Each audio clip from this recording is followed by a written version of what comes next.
গল্পের বাক্সবাই রোমানানুপুর চ্যানেলে আমি রোমানানুপুর আপনাদের পড়ে শোনাচ্ছি বিমল মিত্রের লেখা একটি ডিটেকটিভ উপন্যাস নিঝুম রাতের কান্না। আজ শুনবেন উপন্যাসটির দ্বিতীয় অর্থাৎ শেষ পর্ব। কে কাল ঘুমে বিদ্যুৎকে পেয়ে বসেছিল তা একমাত্র ঈশ্বরই জানেন। ঘুম যখন ভাঙল তখন আর বিদ্যুতের বুঝতে বাকি রইল না সে এক অসহায় বন্দী। ছোট একটা ভাঙা লোহার খাটিয়ায় সে শুয়ে আছে, তার হাত পা সেই খাটিয়ার সঙ্গে শক্ত করে বাঁধা। বিদ্যুতের পাশ ফেরবার শক্তি নেই, এমন শক্ত করে সে বাঁধা। ঘরের মিটমিটে আলোয় সে বুঝতে পারল তার জামা কাপড় তন্ন তন্ন করে কেউ খুঁজে দেখেছে। শুধু খুঁজে দেখা নয়, কেউ যে তার পকেট থেকে তার ডায়েরিখানা এবং আরও অনেক মূল্যবান কাগজপত্র সরিয়ে নিয়েছে, এই সত্যটাও সে স্পষ্ট বুঝতে পারল। ডায়েরিতে নিঝুমপুরের ব্যাপার সম্পর্কে অনেক কিছুই লেখা ছিল। তার মনে হলো সে অসাধারণ লম্বা পা দুটোর মালিক বাদাম ও তার ঠিকানা, আর মোল্লার ঢিপিতে পাওয়া পালক কোন জাতীয় পাখির, সেসব যা কিছু খবর সে কলকাতায় গিয়ে চীনে লোকটা ও নীলম্বর বাবুর কাছ থেকে জানতে পেরেছিল, সে সবই যে তার কাগজপত্রে লেখা ছিল। সে খবরগুলো তার মনে আছে বটে, কিন্তু এখন সেগুলো বিপক্ষের হাতে পড়ে গেল তো। বিদ্যুতের অনুতাপ হতে লাগল। হায় হায়, কেন আমি গাড়িতে উঠতে গেলুম? গাড়িখানা ভাড়াটে গাড়ি না কি, সেসব খোঁজ না করেই বা বোকার মতো একটা গাড়িতে উঠলুম কেন? বিদ্যুৎ বুঝতে পারল না যে কোথায় সে আর কেন সে আবদ্ধ। কিন্তু যাই হোক, শত্রু নইলে কেউ তাকে বন্দি করেনি। আর এই কথাও তার মনে হলো যে আনন্দবাবুর ব্যাপারটা হাতে নেওয়াই সম্ভবত এই শত্রুতার কারণ।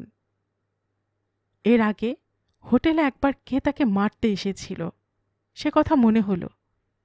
কিন্তু সেদিন কোনো অচেনা বন্ধু বা ঈশ্বর স্বয়ং তাকে ডেকে তুলে দিয়েছিলেন। কিন্তু আজ আজ সে যে একেবারে অসহায়। সহসা বিদ্যুতের মনে হলো, এ আমি কি করেছি? শিশুর মতো কাঁদলে কোনো লাভ হবে কি? বাঁচবার চেষ্টা করতে হবে তো। সে শত যন্ত্রণা উপেক্ষা করেও তার ডান হাতের বাঁধনটা খাটিয়ার ধারে লোহায় ঘষে ঘষে কেটে ফেলবার চেষ্টা করতে লাগল।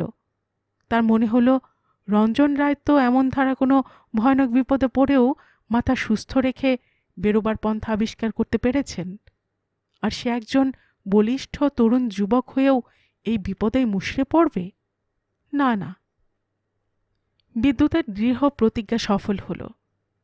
প্রায় আধ ঘণ্টা অবিরত ঘর্ষণে তার বাঁধন কেটে গেল। তার ডান হাতটি মুক্ত হল। বাকি কাজটা তখন অনেক সোজা হয়ে এসেছে। সে অবশিষ্ট বাঁধনগুলিও খুলে ফেলল। কিন্তু বাঁধন খুলেও সে একটা মতলব এঁটে দড়িগুলো প্রায় আগেকার মতোই হাতে পায়ে জড়িয়ে অসাড়ভাবে খাটিয়ার উপর শুয়ে রইল। পাশের কোনো এক ঘরের ঘড়িতে 2টো বেজে গেল। বিদ্যুৎ রাত্রির গভীরতা বুঝতে পারল। সে সময় মনে হলো বাইরের পাহারা বদলে গেল। নতুন একজন লোক এসে বলল, যারে দালাল, তোর ছুটি, বাকি 3 ঘন্টা আমি এখানে দেখব, কিন্তু চাবিটা দিয়ে যা।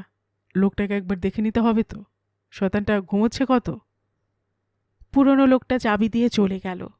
নতুন পাহারাদার 2-1বার চাবিটা ঘুরিয়েই দরজা খুলে ঘরের ভেতর ঢুকে পড়ল।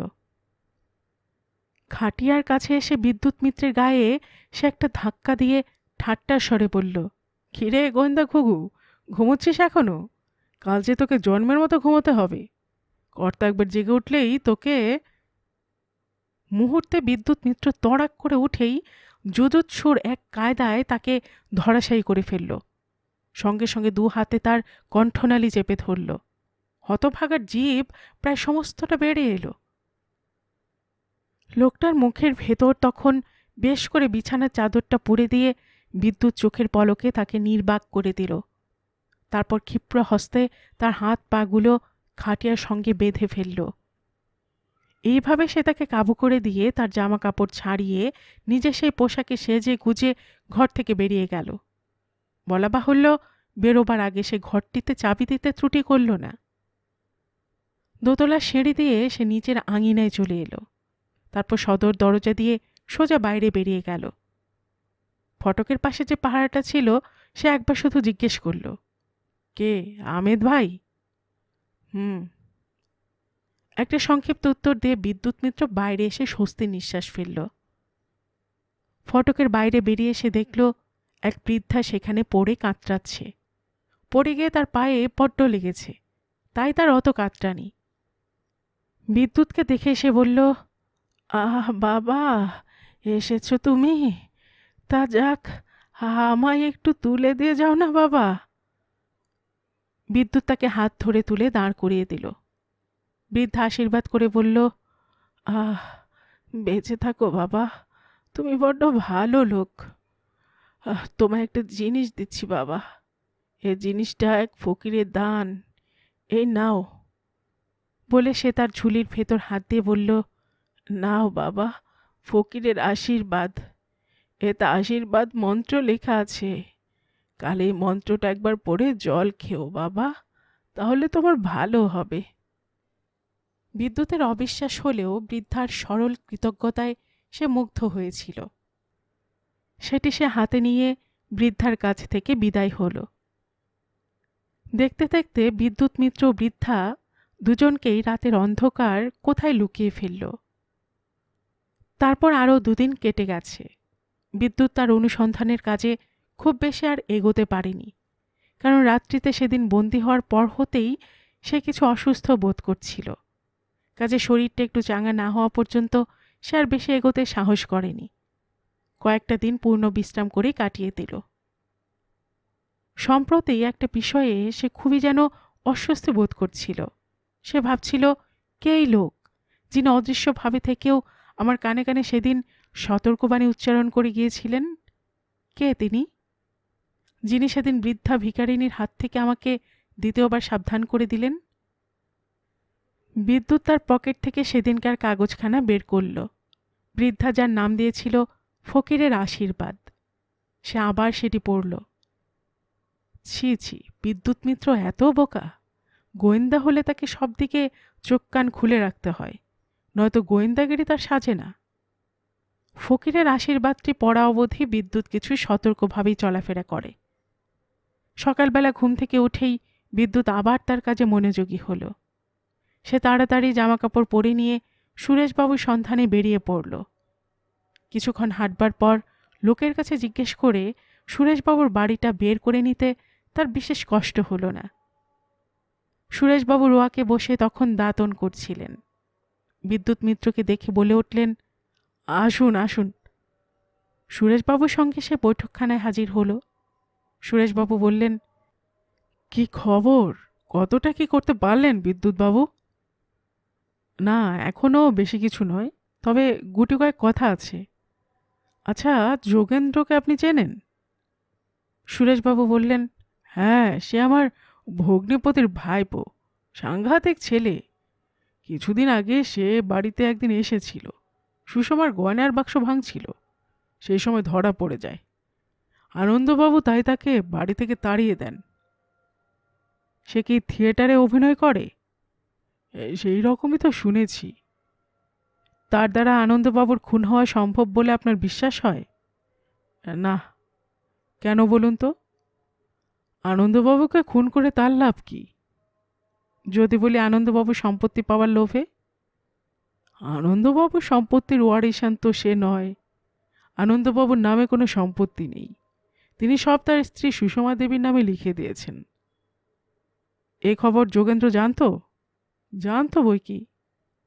পুলিশ যোগেন্দ্রকে সন্দেহ করে, আর যোগেন্দ্র তার টের পেয়ে আগেই ভেগেছে। তার নামে হুলিয়া বের করা হয়েছে। সুরেশবাবু বললেন, তাহলে ব্যাপারটা তো গুরুতর দেখছি। কিন্তু সে যদি নির্দোষী হয়ে থাকে তবে সে পালালো কেন? সুরেশবাবু বললেন, সে ভীষণ ভীতু, পুলিশ দেখে সে ঘাবড়ে গেছে, ভয়ে সে পালিয়েছে। বিদ্যুৎ অনেকক্ষণ চুপ করে বসে রইল। তারপর বলল, দেখুন সুরেশবাবু, আপনাকে একটা কাজ করতে হবে। আপনাকে প্রচার করে বাড়াতে হবে যে এ কাজ যোগেন্দ্রর এবং যোগেন্দ্র ছাড়া আর কারণ নয়। তা যদি করতে পারেন তাহলে আসল অপরাধী স্বস্তির নিঃশ্বাস ছেড়ে বাঁচবে এবং আমরাও তাকে ধরতে সুবিধা পাব। এ কথা আপনার বোনকেও বলে রাখবেন। আচ্ছা, চলুম এখন। হোটেলে ফিরতেই শ্যামকান্তিবাবু বললেন, কোথায় গিয়েছিলেন মশাই? বললাম ঘোরাঘুরি করবেন না, আমি ভালো দালাল দেব। এই এতক্ষণ সে লোকটি বসেছিল আপনার জন্য, ওই যে আসছে। আসুন আহমেদ সাহেব, বসুন। এই ইনি একটু জায়গা চান। বিদ্যুৎ তীক্ষ্ণ দৃষ্টিতে আহমেদ সাহেবের দিকে চাইল। তার সারা বুকটা যেন শিউরে উঠল। আহমেদ সাহেব বললেন, কতটা জায়গা আপনার দরকার? কাঠা 5 হলেই চলবে। আপনি বুঝি কেবল জায়গার দালালি করেন? আগে হ্যাঁ। আশা দিচ্ছেন তাহলে? ঠিক বলতে পারি না, তবে চেষ্টায় রইলুম। কবে আন্দাজ কথা দেবেন? কাল পরশু নাগাদ শ্যামকান্তি বাবুর কাছে খবর পাবেন। আমি আজ আবার কলকাতায় চলে যাব। শ্যামকান্তি বাবু বললেন, সেই ভালো, তবে একটু তাড়াতাড়ি খবর দেবেন আর চেষ্টা করবেন। বড় ভালো লোক ইনি। এদেশে যত জ্ঞানীগুণী লোক আসে ততই ভালো। আহমেদ খাঁ উঠে পড়লেন। তিনি চলে যাবার পর শ্যামকান্তিবাবু বললেন, মোল্লার ঢিপিতে লাল মিয়ার মৃত্যু হওয়ার পরে তার সমস্ত জমি আহমেদ খাঁ বিক্রি করিয়ে দিয়েছেন। খুব বেশি দাম পাইয়ে দিয়েছেন মধু মিয়াকে। মধু বালিগঞ্জে বাড়ি করেছে। বিদ্যুৎ কোনো কথা বলল না। একটা চুরুট পকেট থেকে বের করে বসে বসে ধূমপান করতে লাগলো। তার কেবলই মনে হতে লাগলো এই কণ্ঠস্বর সে যেন কোথায় শুনেছে। বিশেষত দালাল আর আহমেদ, এই কথা দুটো যেন তাকে কিসের ইঙ্গিত দিয়ে গেল। লোকটা যেন চেনা চেনা। দেখে মনে হলো আহমেদ খাঁও যেন তাকে সন্দেহ করেছে। তবে কি এই দালাল আহমেদ খাঁর সঙ্গে তার সেই ভয়ঙ্কর রাত্রির বন্দিশালার কোনো সম্পর্ক আছে? থাকলেই বা কি করা যায়? প্রমাণ তো কিছুই নেই। বিদ্যুৎ বাবু! ডাক শুনে ঘর থেকে বেরিয়ে বিদ্যুৎ দেখল সামনে সুরেশ বাবু। কি খবর এত সকালে? বিদ্যুৎ হেসে জিজ্ঞেস করল। সুরেশবাবু ঘরে ঢুকে দৌড়টা ভেজিয়ে দিলেন। তারপর একখানা চেয়ারে বসে বললেন, আপনারা কি করলেন মশাই? রঞ্জনবাবু তো এলেন না, এলেন আপনি একা, অথচ এদিকে খুনির যে কোনো কিনারাই হলো না। এত ব্যস্ত হলে চলবে কেন সুরেশবাবু? আমরা তো আমাদের যথাসাধ্য চেষ্টা শুরু করে দিয়েছি। আর রঞ্জনবাবুর কথা বলছেন, আমি তাকে খবর দিলে তিনি চলে আসবেন, আপনি ব্যস্ত হবেন না। সুরেশবাবু বললেন, সে তো ঠিক কথাই আপনি বলছেন, কিন্তু এদিকে হচ্ছে কি জানেন, যত একটা দালাল, এই যেমন আহমেদ খাঁ, রাজেন হালদার, রত্নেশ্বর হাজারি, এরা সব আমার বোনের বাড়ি চষে ফেলে দিচ্ছে। কেন? তারপর একখানা চেয়ারে বসে বললেন, আপনারা কি করলেন মশাই? রঞ্জনবাবু তো এলেন না, এলেন আপনি একা, অথচ এদিকে খুনির যে কোনো কিনারাই হলো না। এত ব্যস্ত হলে চলবে কেন সুরেশবাবু? আমরা তো আমাদের যথাসাধ্য চেষ্টা শুরু করে দিয়েছি। আর রঞ্জনবাবুর কথা বলছেন, আমি তাকে খবর দিলে তিনি চলে আসবেন, আপনি ব্যস্ত হবেন না। সুরেশবাবু বললেন, সে তো ঠিক কথাই আপনি বলছেন, কিন্তু এদিকে হচ্ছে কি জানেন, যত একটা দালাল, এই যেমন আহমেদ খাঁ, রাজেন হালদার, রত্নেশ্বর হাজারি, এরা সব আমার বোনের বাড়ি চষে ফেলে দিচ্ছে। কেন? আমার ভগ্নিপতি আনন্দবাবুর ত্যক্ত জমিজমা কিনে নিতে চায়, বলে ভালো দামে বিক্রি করে দেবে। তা অসম্ভব নয় মশাই। একা রামরস্য পিপলাই তার কারখানার জন্য আরও 200-400 বিঘে জমি কিনে নিতে পারে। আপনারা কি ঠিক করেছেন সুরেশবাবু? বিদ্যুৎ জিজ্ঞেস করল। আমার বোন জানিয়েছে যে সে জমি জমার অধিকাংশ বিক্রি করতে রাজি, কিন্তু আমার মত না হলে সে কিছু করতে পারবে না। আহমেদ খাঁ তাই আমার মত জিজ্ঞেস করতে এলে আমি বেশ কড়া করে জানিয়ে দিয়েছি যে আমার দেহে প্রাণ থাকতে আমি কিছুই বেচতে দেব না। বিদ্যুৎ বলল, আহমেদ খাঁ কি বলল? সুরেশবাবু বললেন, সে বলেছে যে দাম খুব বেশি পাওয়া যাবে, সে কলকাতার হাতিরামকে গিয়ে বলবে, এবং সবচেয়ে কত বেশি দাম সে দিতে পারে তা সে কাল এসে জানাবে। তাতে যদি আমি রাজি না হই তো আহমেদ খাঁ কি করবে? বিদ্যুৎ উল্লসিত হয়ে জিজ্ঞেস করল, কাল কখন সে আসবে? সন্ধ্যার সময় আসবে বলেছে। আমিও কাল জরুরি কাজে কলকাতা যাব শুনে আমেদ খা বলেছে যে সে ওই সময় ঠিক আসবে, আমি যেন তার জন্য অপেক্ষা করি। বিদ্যুৎ খানিকক্ষণ কি ভাবল, তারপর সুরেশবাবুর মুখের দিকে তাকিয়ে বলল, একটা কাজ করতে পারবেন সুরেশবাবু? কী কাজ বলুন, পারবো না কেন? বিদ্যুৎ বলল, যে কাজের ভার আপনার উপর দেব সেটা খুব সাহসের কাজ, লোহার মতো শক্ত স্নায়ু দরকার। সুরেশবাবু বুক ফুলিয়ে উঠে দাঁড়িয়ে বললেন, যে দেখুন বিদ্যুৎবাবু, এই শরীরে কোথাও ভয় লুকিয়ে থাকতে পারে বলে সন্দেহ হয় আপনার? সুরেশবাবুর বলিষ্ঠ দেহখানির দিকে তাকিয়ে বিদ্যুৎ বলল, না, সে সন্দেহ হয় না, তবু আপনাকে আগে থেকে সচেতন করে দিচ্ছি। আমেদ খাঁ রাত্রে আপনার সঙ্গে দেখা করতে আসবে বলেছে বটে, কিন্তু সে তা পারবে না, স্থির জানবেন। আপনি তার জন্য অপেক্ষা করে শেষ ট্রেনে কলকাতা যাবার জন্য প্রস্তুত হয়ে থাকবেন এবং একটু আগে মোল্লার ঢিপির পথ দিয়েই স্টেশনে যাবেন। আপনাকে ওই পথে স্টেশনে যেতে বাধ্য করবার জন্যই আমেদ খাঁর এই প্রতিশ্রুতি। কলকাতা থেকে যে ট্রেন 8:30টায় নিঝুমপুর আসে, আপনি নিশ্চয়ই সেই ট্রেনে আমেদ খাঁকে আশা করবেন। কাজেই অন্তত 9:30 পর্যন্ত আপনাকে অপেক্ষা করতেই হবে। তারপর যদি কলকাতা যাওয়া আপনার নিতান্ত জরুরি হয়, তাহলে মোল্লার ঢিপির পথ ছাড়া আপনার আর কোনো উপায় থাকবে না। তাই যাবেন আপনি, নির্ভয়ে যাবেন। হাতে একটা মোটা লাঠি নেবেন এবং বেপরা লাঠি চালাবার সুযোগ ছাড়বেন না। অস্বাভাবিক যদি কিছু দেখেন, ভয় পাবেন না। আমরা মোল্লার ঢিপির আশেপাশে সশস্ত্র পুলিশ নিয়ে ওত পেতে থাকব। সুরেশবাবু বললেন, ভৌতিক কিছু দেখা টাকা যাবে নাকি? বিদ্যুৎ বলল, যায় তো ভালোই, এ জীবনে ভূত দেখার একটা সুযোগ যদি হয়, মন্দ কি? বলে সে উঠে পড়ল। যাবার সময় বলে গেল, কাউকে কিছু বলবেন না যেন, ভয় পাবেন না। হোটেলে ফিরতে বিদ্যুতের কিছু দেরি হয়ে গেল, কারণ পথে সে থানায় রামকমলবাবুর সঙ্গে একটা গোপন পরামর্শ করে চলে এলো। মনে মনে সে বলল, জাল তো পাতা হলো, এবার দেখে নেব ভূত কে তুমি মাঝে মাঝে নিঝুম রাতে বিনিয়ে বিনিয়ে কেঁদে ওঠো। দারুণ অন্ধকারের মধ্যে বিদ্যুৎ তার বন্দিশালা থেকে বেরিয়ে এলেও বাড়িটা তার মনে ছিল ঠিকই। এখন তার প্রথম কর্তব্য হলো সেই বাড়িটা সম্বন্ধে একটু খোঁজ করা। বাড়িটা প্রকাণ্ড।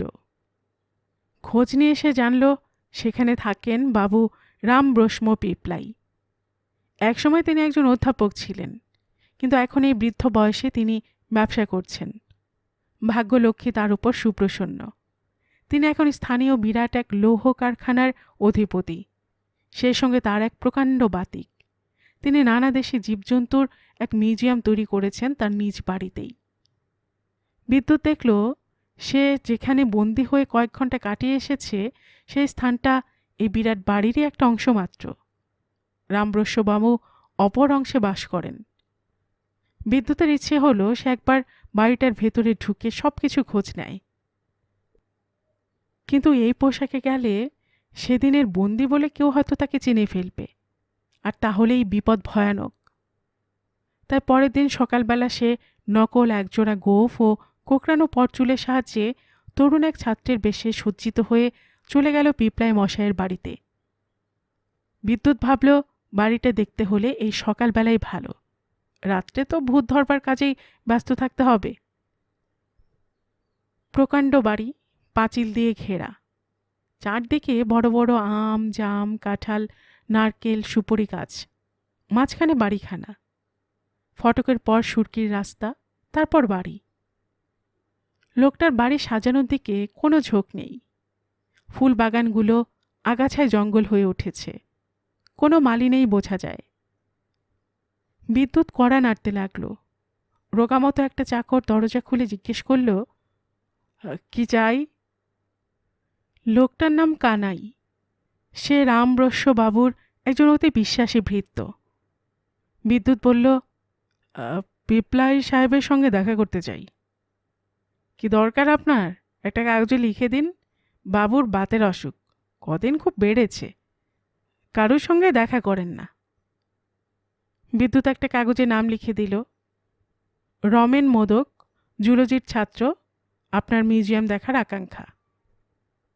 কাগজটা কানাইয়ের হাতে দিয়ে পকেট থেকে একটা টাকা বের করে কানাইয়ের পকেটে ফেলে দিয়ে বিদ্যুৎ বলল, দেখা করে দেওয়া চাই কিন্তু। কানাই টাকাটা ভালো করে দেখে টাকে গুজে দরজা বন্ধ করে বাড়ির ভেতর চলে গেল। পাক্কা আধ ঘন্টা বিদ্যুৎ রকে পায়চারি করে যখন আবার কড়া নাড়তে যাবে তখন দরজা খুলে গেল। কানাই হেসে বলল, বাবু ডাকছেন। বিদ্যুৎ বাড়ির ভেতর ঢুকল। একটা দালান পার হয়ে পরে বৈঠকখানা। টেবিলে মাথা রেখে একজন বৃদ্ধ শুয়ে রয়েছেন। পায়ের শব্দে ঘাড় তুলে তিনি তাকালেন। কাঁচা পাকা দাড়ি আর চুলে মুখখানা তার ঢাকা, শিরা ওঠা শীর্ণ কপাল, কিন্তু চোখ দুটো তীক্ষ্ণ, যেন সাপের চোখ। খানিকক্ষণ বিদ্যুতের দিকে তাকিয়ে থেকে তিনি বললেন, কি নাম? বিদ্যুৎ বললে, রমেন মোদক। আপনার পাখির মিউজিয়াম দেখবার জন্য এসেছি। বৃদ্ধ আবার তার সন্ধানী দৃষ্টি বিদ্যুতের মুখের ওপর ফেললেন। বুঝেছি। কার কাছে খবর পেলে? কেন, এ অঞ্চলের সবাই তো এ খবর জানে। শুনলাম আপনার প্রায় নতুন নতুন স্পেসিমেন আসে। আমিও কিছু কিছু পাখির নমুনা জমিয়েছি কি না? বটে। এ বাতিক তোমারও আছে নাকি? বলে হো হো শব্দে পিপলাই সাহেব হেসে উঠলেন। বিদ্যুৎ বসে বসে লক্ষ্য করতে লাগলো দেওয়ালে বাঁধানো বড় বড় ছবি, নানা দেশের নানা পাখির ছবি, তলায় নাম লেখা দুটো আলমারি ঠাসা পক্ষীতত্ত্ব সম্বন্ধীয় মোটা মোটা বই। কিন্তু মাঝে মাঝে ঘোড়দৌড়ের ঘোড়া সম্পর্কিত রেকর্ড বইও রয়েছে। লোকটার তাহলে ঘোড়দৌড়ের বাতিকও আছে। বিদ্যুতের কেমন খটকা লাগলো। পিপলাই সাহেব কাগজে খসখস করে কি লিখলেন, মাঝে মাঝে তীক্ষ্ণ দৃষ্টিতে বিদ্যুৎকে দেখছিলেন। চিঠি লেখা শেষ করে পিপলাই সাহেব বললেন, তাই তো এসেছ, একদম কোনো খবর না দিয়েই। বিদ্যুতের প্রাণ যেন হাঁপিয়ে উঠছিল। সে তড়াক করে লাফিয়ে উঠে বলল, আচ্ছা, না হয় কাল সকালে আসব। পিপলাই সাহেব বললেন, না, এসেছ যখন আজই দেখে যাও। আমি বড় কাউকে দেখাই না, তবে এককালে নিজে অধ্যাপক ছিলুম। তুমি ছাত্র শুনে পূর্বস্মৃতি জেগে উঠেছে, তাই দেখাচ্ছি। নয়তো বেতো পায়ে এসব শখ আমার আর সাজে না, পোষায় না। কানাই এতক্ষণ কোথায় গিয়েছিল? এবার সে একটা বড় 5 লাইট নিয়ে এসে হাজির হলো। পিপলাই সাহেব বললেন, যা, খাটিয়ে দিকে যা, আলো ছাড়া তো দেখা যাবে না। গোটা মিউজিয়ামটায় যেন 12 মেশে অন্ধকার। কানাই আবার চলে গেল। কিছুক্ষণ বাদে ফিরে এসে বলল, চলুন। পিপলাই সাহেব বাতে একদম পঙ্গু, উঠতে পারেন না। তার চেয়ারের তলায় চাকা লাগানো। কানাই সে চেয়ারটা ঠেলে নিয়ে চলল। বিদ্যুতের সঙ্গে সঙ্গে চলল। ক্রমশ তারা ভেতর বাড়িতে একটা বিরাট হল ঘরে এসে উপস্থিত হল। এই হল ঘরে 4 সারিতে কাচের কেসের মধ্যে মৃত পাখি সাজানো। দেয়ালের গায়ে পাখির ঠোঁট, পাখা, পা ইত্যাদি কাঠে আটকানো রয়েছে। পিপলাই সাহেব বলতে লাগলেন, তুমি যখন ছাত্র এবং পাখির মিউজিয়াম করার শখ যখন তোমার আছে, আমি তোমাকে সব দেখাবো। বুঝদার দর্শক না পেলে এসব কাকে দেখাবো? কেই বা বুঝবে? হ্যাঁ, এটা এটা হচ্ছে 1 নম্বর আলমারি। এটাতে আছে অস্ট্রেলিয়ার জঙ্গলের পাখিদের মৃতদেহ। এই দেখো, এটা কুকা বুড়ো, বাংলায় বলতে পারো বুড়ো খোকা। আর এটা বিনা পাখি। কি সুন্দর এর লেজের বাহার দেখেছ? জঙ্গলের মধ্যে যখন এরা ঝাঁকে ঝাঁকে চড়ে বেড়ায় তখন মনে হয় যেন পরীদের গানের আসরের জন্য জীবন্ত বীণা ঘুরে বেড়াচ্ছে। ভয়ঙ্কর সাপদের দল বুঝি আবাস থেকে বেড়ে আসে, রক্তের তৃষায় পাগল হয়ে। এমনি রাতেই শয়তান পৃথিবীর রঙ্গমঞ্চে নিঃশব্দে আপনার ভূমিকায় অবতীর্ণ হয়ে যায়। এমনি রাতেই পৈশাচিক আবহাওয়ায় মানুষের মনে দুষ্ক্রিয়ার আগুন ধিকি ধিকি জ্বলতে থাকে। এই গাঢ় অন্ধকারেই রামকমলবাবু তার পুলিশ বাহিনী নিয়ে মোল্লার ঢিপি ও তার আশপাশের সবটা জায়গা ছেয়ে ফেলেছেন। কিন্তু মনটা তার বড়ই অপ্রসন্ন। একটা দারুণ উদ্বেগ তাকে কেবলই খোঁচা দিচ্ছিল। তিনি ভাবছিলেন, বিদ্যুৎবাবু গেলেন কোথায়? আজ সকালবেলায়ও যে তার সঙ্গে এ বিষয়ে কথাবার্তা হয়েছে। হোটেলে গিয়ে তিনি খবর নিয়েছিলেন, শুনলেন বিদ্যুৎবাবু আজ সারাদিনই অনুপস্থিত। বড়ই দুশ্চিন্তাগ্রস্ত হয়ে তিনি ফিরে এলেন। তারপর রাত্রিতেও যখন বিদ্যুৎবাবু ফিরলেন না, তখন আর কি করা যায়? তিনি স্থির করলেন, বিদ্যুৎবাবুর উপদেশ অনুযায়ী কাজটা তিনি করে যাবেনই। নইলে মোল্লার ঠিপিতে সুরেশবাবুর কোনো বিপদ হওয়া অসম্ভব নয়। কাজেই তিনি নির্দিষ্ট সময়ের আগেই সেখানে উপস্থিত হলেন। কিন্তু বেরোবার আগে তিনি বলে গেলেন, বিদ্যুৎবাবু বিপন্ন বলে শ্যামকান্তিবাবু যদি কোনো খবর পাঠান, তাহলে যেন উপযুক্ত পুলিশের সাহায্য তাকে দেওয়া হয়। এই কথা শ্যামকান্তিবাবুকেও তিনি জানিয়ে গেলেন। ঘুটঘুটে নিশুতি রাত, চারিদিক নিস্তব্ধ। রামকমলবাবু হাতঘড়ির রেডিয়াম ডায়ালের দিকে তাকালেন, দেখলেন 9:15। একটা প্যাঁচা বুঝি কোনো গাছ থেকে উড়ে গেল। কোথায় কতকগুলো পাখির ছানা চেঁচিয়ে করে রাখছে। সেই ঝুল কালো অন্ধকার রাত যেন এক টানা ঝিঝি রব শুনতে শুনতে কোনো গভীর রহস্যের অতলে তলিয়ে যাচ্ছে। সমস্ত আবহাওয়ায় একটা ভৌতিক সংকেত। তারার আলোগুলোকে যেন নিচের অন্ধকার ক্ষুধিত জিহ্বা মিলে গ্রাস করছে। মোল্লার ঢিপির কালো চূড়াটা বোধহয় নরবলির প্রতীক্ষায় ঘাড় উঁচু করে আগ্রহে দাঁড়িয়ে রয়েছে। ঠিক সেই সময় দূরে শীষ দেওয়ার শব্দ শোনা যেতে লাগল। কে যেন শীষ দিতে দিতে মশমশ করে এগিয়ে আসছে। রামকমলবাবু বুঝলেন, সুরেশবাবু আসছেন। শব্দ ক্রমেই এগিয়ে আসছে। হঠাৎ সুরেশবাবুর শীষ দেওয়া বন্ধ হয়ে গেল। মোল্লার ঢিপির অখণ্ড নীরবতা ভেদ করে কে যেন বিনিয়ে বিনিয়ে কেঁদে উঠল। সে শব্দ যে কি ভীষণ তা ভাষায় বোঝানো যায় না। জোয়ান সেপাইগুলোর শিরদাঁড়া দিয়ে একটা ঠান্ডা স্রোত বয়ে যেতে লাগল। সঙ্গে সঙ্গে হঠাৎ বাতাস যেন ঠান্ডা হয়ে গায়ে এসে লাগতে শুরু করল। সেই কান্নার শব্দটা উঠেই আবার থেমে গেল। কিন্তু তার রেশ মোল্লার ঢিপির ওপর দিয়ে যেন ঘুরে ঘুরে বেড়াতে লাগল। এ যেন প্রেতাত্মার ক্রন্দন।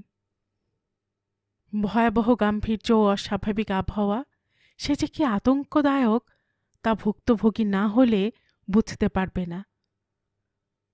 হঠাৎ সুরেশবাবুর লাঠি যেন এলো পাতারি কি একটা জিনিসের উপর ঝপাঝপ পড়ছে বলে বোধ হল। ঝোপ ঝাড়ের ওপর লাঠি পড়লে যেরকম চাপা আওয়াজ হয়, অনেকটা সেই রকম। সেই সঙ্গে একটা ঝাপটার শব্দ। রামকমলবাবু সেই শব্দ লক্ষ্য করে সামনে এগোলেন। একটা জমাট অন্ধকার যেন শরীরী হয়ে সুরেশবাবুকে তাড়া করে নিয়ে চলেছে। কিন্তু রামকমলবাবু কিছুতেই শব্দ লক্ষ্য করে ঠিক সেই জায়গায় যেতে পারছেন না। এই মনে হচ্ছে পাশে শব্দ, আবার মনে হচ্ছে ওই দূরে। শব্দ ক্রমশ মোল্লার ঢিপির প্রান্তের দিকে এগিয়ে চলেছে। আর সময় নষ্ট করলে চলবে না। রামকমলবাবু পকেট থেকে হুইসেল বার করে বাজালেন। সঙ্গে সঙ্গে টর্চের আলোয় ইতস্তত বিদ্যুৎ খেলিয়ে তিনি পিস্তলের ফাঁকা আওয়াজ করলেন। মুহূর্ত মধ্যে মোল্লার ঢিপির প্রান্ত থেকে আরেকবার সেই ভয়ঙ্কর কান্না ভেসে এলো। তারপর আকাশের উপর দিয়ে যেন মিলিয়ে গেল। কান্নার শব্দ উঠবার সঙ্গে সঙ্গে মোল্লার ঢিপি থেকে নিচে পড়ার একটা শব্দ এবং মানুষের আর্তনাদ ভেসে এলো। তৎক্ষণাৎ পুলিশের হাতে হাতে একসঙ্গে অনেকগুলো মশাল জ্বলে উঠল। রামকমলবাবু চেঁচিয়ে উঠলেন, ও যে ও কে পড়ে রয়েছে? সকলে সেই দিকে ছুটে গেল। দেখা গেল সুরেশবাবু। সুরেশবাবু অজ্ঞান হয়ে গেছেন। তার জামাটা খুলে ফেলতেই দেখা গেল সারা গায়ে আর মুখে বাঘে আঁচড়ানোর মতো দাগ দগদগ করছে। ফোঁটা ফোঁটা রক্ত তার মুখে জমে রয়েছে। সুরেশবাবুর চুল উস্কো খুস্কো, মুখে ভীষণ আতঙ্কের চিহ্ন। হঠাৎ একজন কনস্টেবল চেঁচিয়ে বলল, মোল্লার ঢিপির নিচেও যে কে পড়ে রয়েছে দেখছি। তাকেও আনা হলো। দেখা গেল বিরাট দেহ, মস্ত জোয়ান একটা লোক। স্পষ্ট বোঝা গেল এই সেই অমানসিক পা দুখানার মালিক, বাদাম। লোকটা এ দেশের নয়, সে আফ্রিকা দেশের হাঁপসি। তার নাক মুখ ক্ষত বিক্ষত, মরে কাঠ হয়ে গিয়েছে। জ্ঞান ফিরে আসতে সুরেশবাবু উঠে বসলেন। রামকমলবাবু সহাস্যে বললেন, আপনার অসামান্য সাহসের প্রশংসা না করে থাকা যায় না। সুরেশবাবু ম্লান হেসে বললেন, কিন্তু শেষ পর্যন্ত পারলুম না, সেটাকে মারবার আগে অজ্ঞান হয়ে পড়লুম। গরুর পাখি জাতীয় একটা বিরাট পাখি, অমন ডানার জোর বোধ হয় আর কোনো পাখির হয় না। একটু থেমে তিনি আবার বললেন, শুধু জোর নয়, তার শিক্ষাও আছে যথেষ্ট। কেবলই ডানা দিয়ে তাড়িয়ে এগিয়ে নিয়ে যেতে চায়। রামকমলবাবু বললেন, তবে কি অমনি করে এই আনন্দবাবুকে, লাল মিয়াকে আর রতন সর্দারকেও মেরেছে? সুরেশবাবু বললেন, "হ্যাঁ, তাই তো মনে হচ্ছে।" এমনি সময়ে হঠাৎ কে একটা লোক হাঁপাতে হাঁপাতে এসে বলল, শিগগির আসুন, যদি বিদ্যুৎবাবুকে বাঁচাতে চান। শ্রান্ত পুলিশ বাহিনী আর কিছুমাত্র বিশ্রাম না করে তখনই বায়ু বেগে তার পেছনে ছুটে চলল। উত্তেজনায় ও আতঙ্কে রামকমলবাবু আর সুরেশবাবু নিজেদের ক্লান্ত দেহের কথা সম্পূর্ণরূপে ভুলে গেলেন।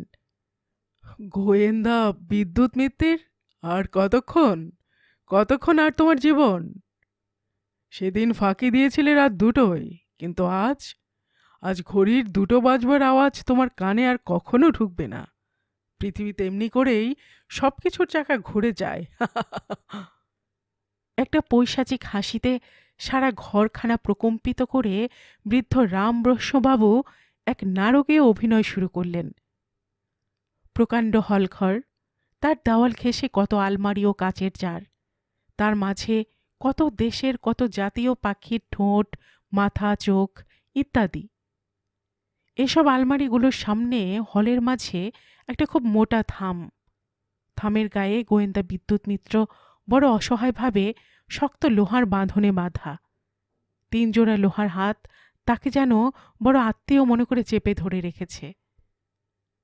এখন তাকে হঠাৎ দেখলে সাধ্য কি সহজে কেউ চিনতে পারে? তার অদৃশ্য বেশভূষা, হাতের রিস্টওয়াচ কিছুই নেই। রামবস্যবাবুর হুকুমে তার চাকর কানাই অসহায় বিদ্যুতের সবকিছু খুলে নিয়ে তাকে অতি সাধারণ পোশাকে সাজিয়ে দিয়েছিল।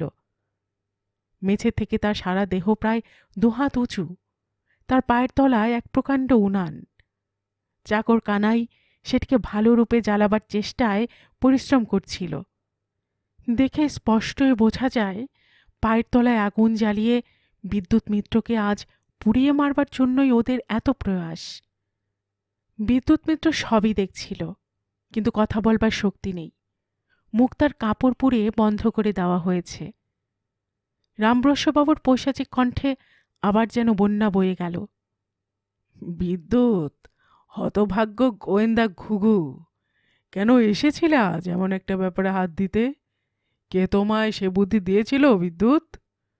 নিশ্চয়ই সে তোমার গুরু রঞ্জন রায়, কেমন, তাই নয় কি? কি আশ্চর্য, বুড়ো নিজে বেশ নিরাপদে থেকে তোমার মতো একটা মূর্খ ডেবো ছোকরাকে পাঠিয়ে দিল এই জমের সঙ্গে পাল্লা দিতে। তোমায় না পেয়ে যদি ওই ধাড়িটাকে হাতে পেতাম তাহলেই খুশি হতাম সবচেয়ে বেশি, কিন্তু সে তো আজ হবার নয়।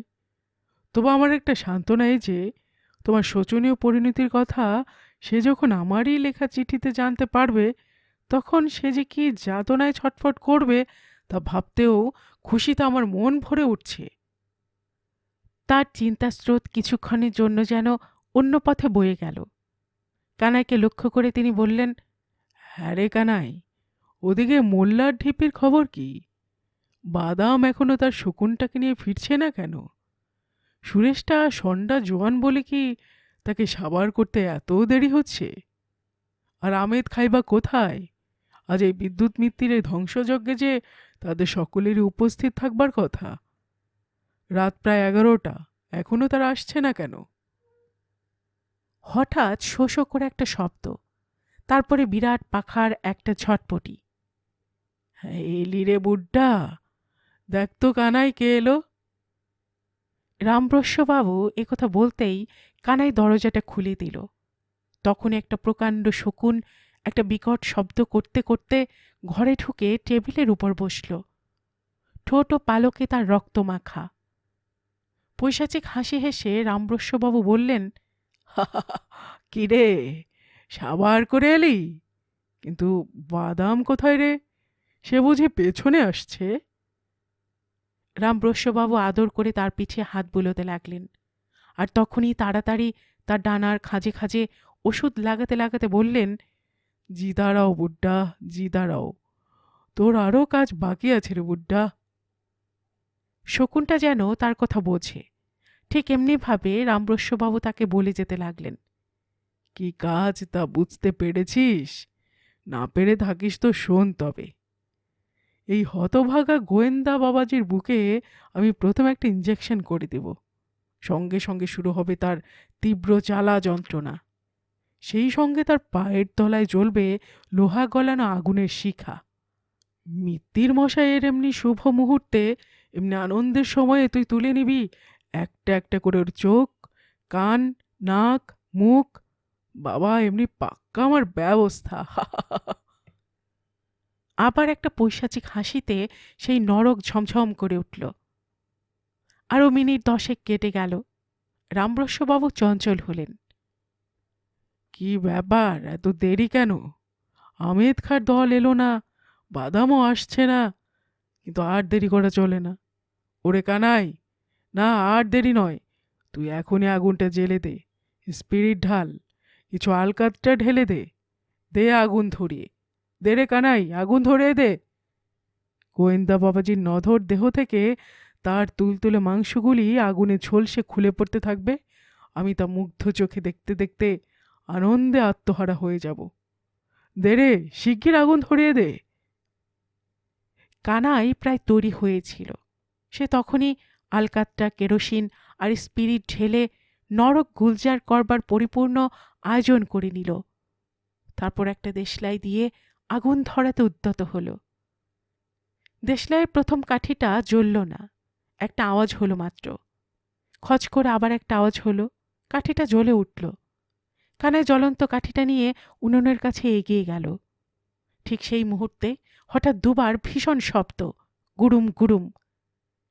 কানাইয়ের সংজ্ঞাহীন দেহ মাটিতে লুটিয়ে পড়ল, আর তারই অদূরে সেই বিরাটাকায় শকুনের প্রাণহীন দেহটা ধপাস করে পড়ে গেল। সঙ্গে সঙ্গে এক অপূর্ব দৃশ্য। দরজা ঠেলে প্রায় 20-25 জন কনস্টেবল নিয়ে ইন্সপেক্টর রামকমলবাবু ঘরের ভেতর ঢুকে পড়লেন। তাদের সকলের হাতেই পিস্তল, সকলেরই লক্ষ্যস্থল রামব্রস্যবাবু। ছাদের ওপর থেকে গোয়েন্দা রঞ্জন রায়ের বজ্রকণ্ঠ শোনা গেল, সাবধান রামব্রস্য পিপলাই, একটু নড়েছ কি এই ছাদ থেকে আমি তোমায় কুকুরের মতো গুলি করব। বেশ শান্ত ছেলেটির মতো ধরা দাও, হাত বাড়িয়ে দাও, হাতে হাতকড়ি পরাবে। রামকমল বাবু, আপনি নির্মমভাবে আপনার কঠোর কর্তব্য করে যান। অবশেষে রামব্রস্যবাবুর কথাই সত্য হল। খানিক আগে তিনি বিদ্যুৎ মিত্রকে বলেছিলেন, পৃথিবীতে এমনি করেই সব কিছুর চাকা ঘুরে যায়। যথার্থ তাই হল।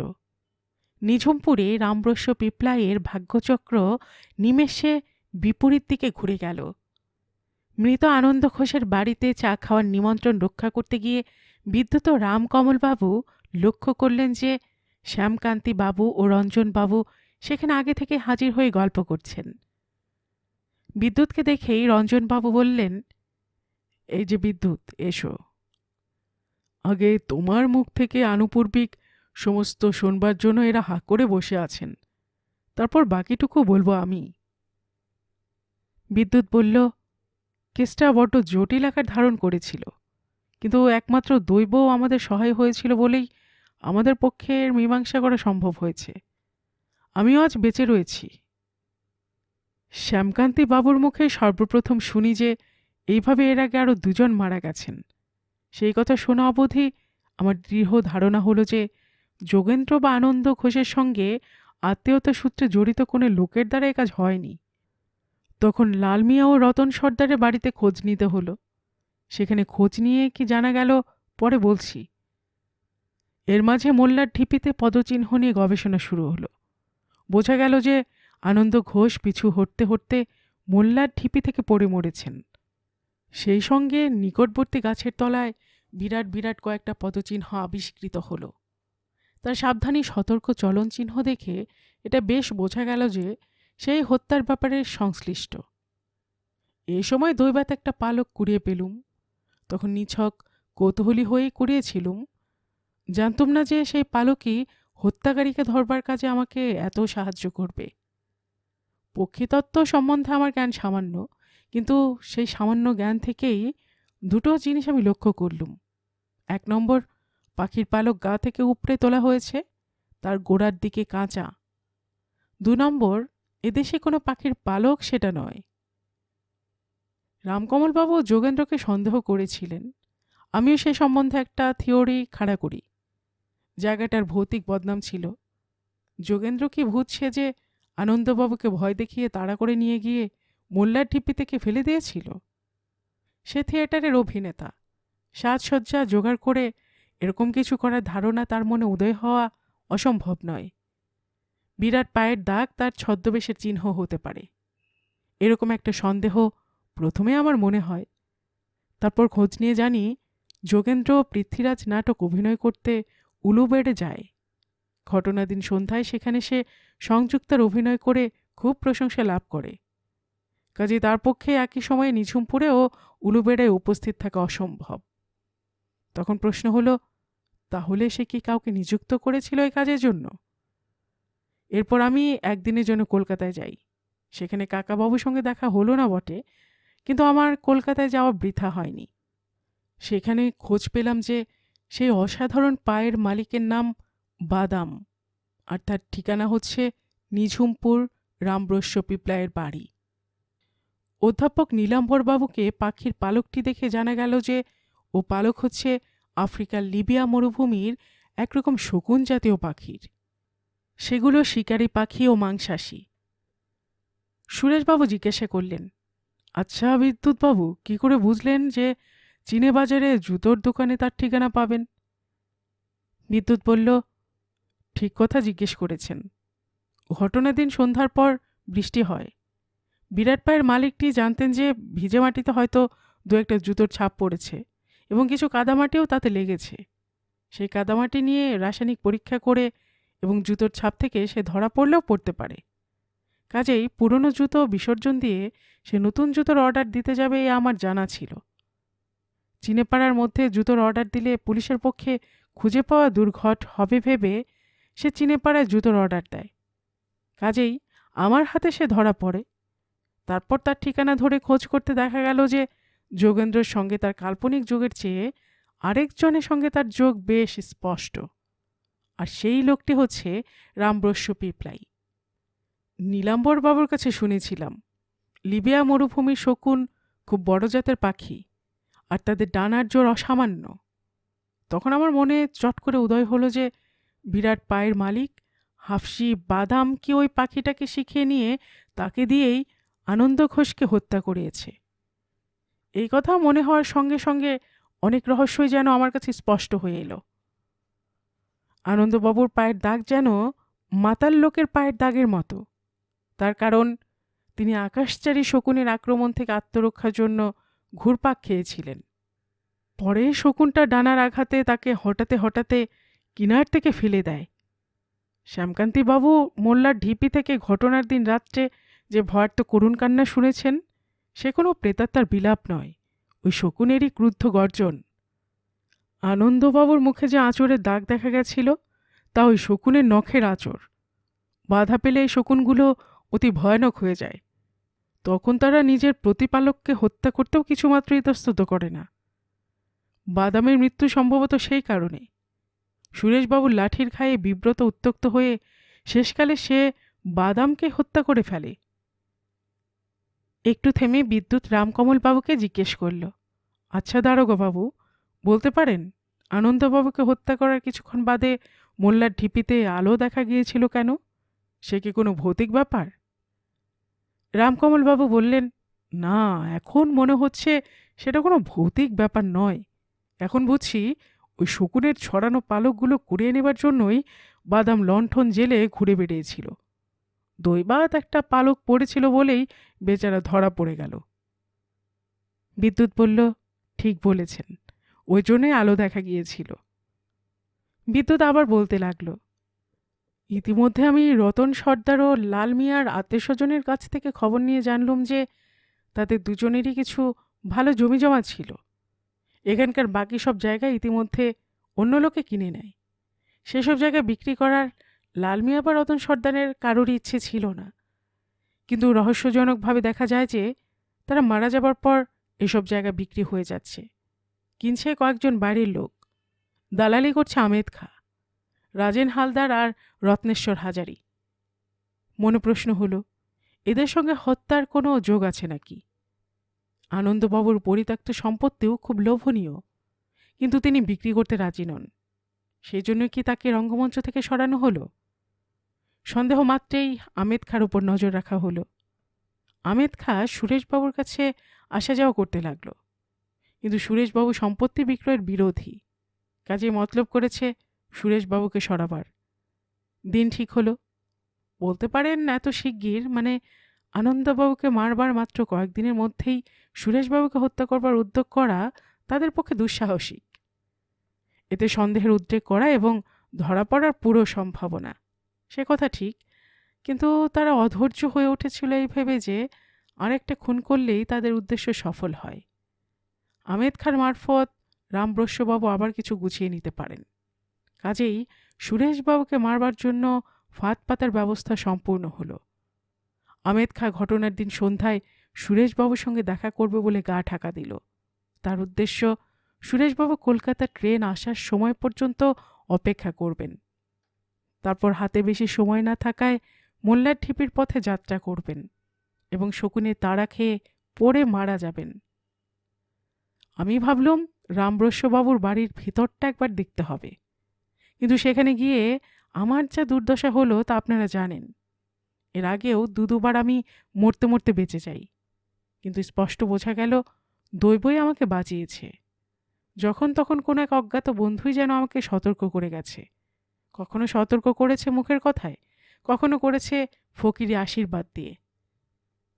কথাটা বলেই বিদ্যুৎ হেসে ফেলল। এরপর আরম্ভ হলো রঞ্জন রায়ের কথা। তার কথায় প্রকাশ পেল যে বিদ্যুৎ মিত্রকে একা পাঠিয়ে দিয়ে তিনি একেবারে নিশ্চিন্ত ছিলেন না। শ্যামা হোটেলের হাড়ু চাকর ও রামব্রস্যবাবুর ফটকের বৃদ্ধা আর কেউ নয়, সে তারই বিভিন্ন রূপ। রঞ্জনবাবু বললেন, শ্যামা হোটেলে ইঞ্জিনিয়ার সাহেবকে দেখে বুঝলুম যে এই ভদ্রলোক দয়া করে দুবার কলকাতায় গিয়েছিলেন। তার পায়ের ছাপ তখনও আমার পকেটে ছিল। দুপুর রাতে সে যখন বাইরে থেকে বিদ্যুতের দরজা খুলে ঘরে ঢোকে, আমি তখন একটা লম্বা চোং ঢুকিয়ে বিদ্যুৎকে খোঁজা মেরে জাগিয়ে দিই, আর চোঙের ভেতর দিয়ে কথা বলে তাকে সতর্ক করে দিই। বিদ্যুৎ কলকাতা বা যখন যেখানে গেছে আমি তার অনুসরণ করেছি বরাবরই। এ বিষয়ে শ্যামকান্তিবাবু আমায় সাহায্য করেছেন। ছেলের অসুখের অজুহাতে ছুটি না পেলে আমি অনুসরণ করতে পারতাম না। ঘোড়ার গাড়িতে বিদ্যুৎ বিপন্ন হলো, আমি তা জানতে পারলুম, কিন্তু অসহায়ভাবে পিস্তল হাতে একটা বুড়ি সেজে বসে রইলুম এই জন্য যে রাত্রে যদি কোনো দুর্ঘটনার বন্দোবস্ত হয় তাহলে তো সব কিছু করতে হবেই, নইলে সকালবেলায় পুলিশের সাহায্য নিয়ে যা করবার করব। আমার মনে হলো এত রাতে বেতরোগী রামব্রস্যবাবু বেশি কিছু নড়াচড়া করবেন না, কাজেই রাতটা হয়তো বিদ্যুৎ বেঁচে যেতে পারে। যা হোক, আমায় আর কিছু করতে হলো না। খানিক পরে দেখি বিদ্যুৎ নিজেই তার বুদ্ধি কৌশলে বেরিয়ে এলো। খুশি হলুম খুবই, তবু তাকে ফকিরের আশীর্বাদ দিয়ে আবার সাবধান করে দিলুম। রামকমল বাবুর সঙ্গে বিদ্যুৎ যখন যা আলাপ করেছে আমি লুকিয়ে থেকে সে সবই শুনে নিতুম। একদিন জানতে পারলুম রাত্রিতে সেদিন ফাঁদ পাতা হবে, কিন্তু সব বন্দোবস্ত করে বিদ্যুৎ নিজে হলো উধাও, নিজেই হলো বন্দী। আমার সতর্ক দৃষ্টি সে এড়াতে পারেনি। আমি দেখলুম সে রামব্রস্যবাবুর বাড়িতে ঢুকলো, কিন্তু আর বেরোলো না। সারা দিন যখন কেটে গেল তখন কোনো কিছু অমঙ্গল আশঙ্কা করে আমি এক অনাথা বিধবা সাজে একটা সোনার আংটি নিয়ে মাত্র 4 আনায় বিক্রি করতে রামব্রস্যবাবুর বাড়িতে যাই। চাকর কানাই লোকটি খুব সরল, সে আমার দাবি উপেক্ষা করল না, চুপি চুপি আমায় ভেতরে নিয়ে গিয়ে আমার দামি আংটিটা 4 আনায় নিয়ে নিল। দুটো শাকপাতা যদি পাই, এরকম ভাব দেখিয়ে কানাইয়ের অনুমতি নিয়েই আমি বাড়িটার প্রকাণ্ড বাগান একটু দেখে নিলুম। মাত্র 4 আনায় একটা আংটি পেয়ে কানাই খুবই খুশি হয়েছিল। কাজেই সে আমাকে কিছুমাত্র সন্দেহ করল না, বাধাও দিল না। বিশেষত আমি তাকে বলেছিলাম যে রাত্রিরেও আমি আবার আসবো একগাছা বালা নিয়ে, সেটিও বিক্রি করিয়ে দিতে হবে কিন্তু। কাজেই আর একটা দাও মারবার আশায় কানাই আমাকে তখন খুশি করতেই ব্যস্ত। কিছুক্ষণ বাড়ির ভেতরে থেকে আমি বিদ্যুতের অবস্থা সব কিছু বুঝে নিলুম।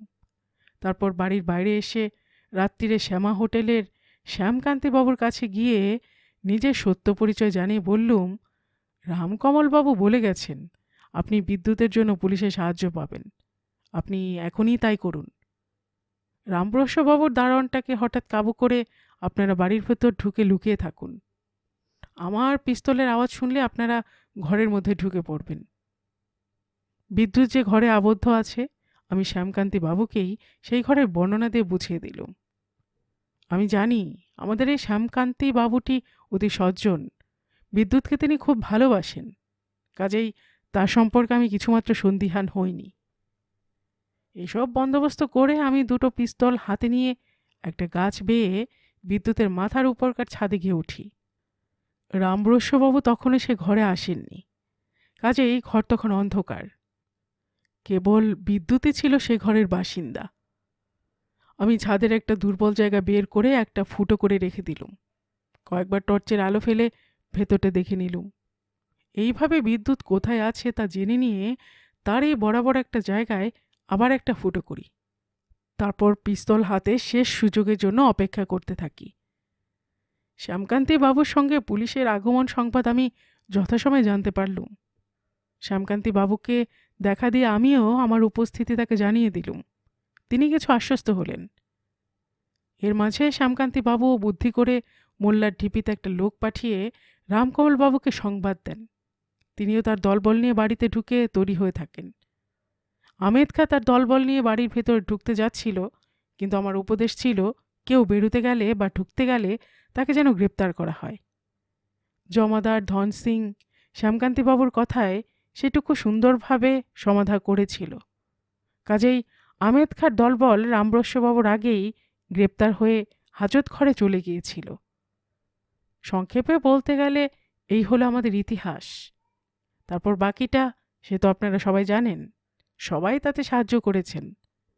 রঞ্জনবাবুর কথা যখন শেষ হলো তখন সবাই মুগ্ধ বিহ্বল। একটা বীণার তার যেন ঝংকার দিতে দিতে সহসা নীরব হয়ে গেল। এরপর পুলিশের ছুটোছুটি কদিন খুব বাড়ল। মামলার সময় সব রহস্যই প্রকাশ হল। রামপ্রসাদ পিপলাই ছিলেন দুর্দান্ত জুয়ারি, কিন্তু অনেক গুণ ছিল তার। বিদ্যা, বুদ্ধি, অর্থ সব থাকা সত্ত্বেও ওই এক দোষে তার জীবন নিষ্ফল হয়ে যায়। অর্থের পিপাসায় তিনি নানা শয়তানি চক্রান্তের জাল পাততে থাকেন। সেই সব শয়তানি চক্রান্তের মধ্যে নিঝুমপুরের মাঝের মাঠ নামক সুবিস্তীর্ণ কৃষিক্ষেত্রে রেসকোর্স খুলে কোটিপতি হবার দুরাশাও ছিল একটি। অসৎকর্মে সঙ্গীর অভাব হয় না। দুর্বৃত্ত ধনী কয়েকজন তার দলে ভিড়ল। তিনি ছলে বলে কৌশলে মাঝের মাঠ অধিকারে মন দিলেন। যেখানে বাধা পান, মৃত্যুদূত লড়াইয়ে শকুন দিয়ে বাধাদানকারীকে তিনি রঙ্গমঞ্চ থেকে অপসৃত করেন। সবাই নির্বাধে এগিয়ে আসছিল। শুধু আনন্দ ঘোষের কয়েক বিঘা জমি হলেই জায়গাটা চৌকস হতো, কিন্তু আনন্দ ঘোষ বেচতে রাজি হল না। অথচ সেই জায়গাটা না হলে সমস্ত উদ্যমটায় তার মাটি হয়ে যায়। তার বড় আশায় ছাই পড়ে। রামপ্রসাদবাবু আবার মৃত্যু ফাঁদ পাতলেন, কিন্তু জানি না এবার তিনি কি এক কুক্ষণে কাজে হাত দিয়েছিলেন। কুক্ষণে, হ্যাঁ, তার পক্ষে অত্যন্ত কুক্ষণ ছাড়া আর কি। রঙ্গমঞ্চে এবার বিদ্যুৎ মিত্র আর রঞ্জন রায় এসে হাজির হলেন। রামপ্রসাদবাবুকে নিয়ে সবশুদ্ধ 13 জন লোক ধরা পড়ল। রত্নেশ্বর হাজারি, আমেদ খাঁ ও রাজেন হালদার এরা সকলেই অপরাধ স্বীকার করল। বিচারে হত্যার ষড়যন্ত্রে তাদের দ্বীপান্তর হল। বিচার শেষে রায়দান হয়ে গেলে শেষ যেদিন রামপ্রসাদবাবু তার দলবল নিয়ে হাত পায়ের শৃঙ্খল বাজিয়ে জেলের দিকে যাচ্ছিলেন, বিদ্যুৎবাবু রঞ্জন রায় সেদিন দৈবাত তার মুখোমুখি হয়ে পড়লেন।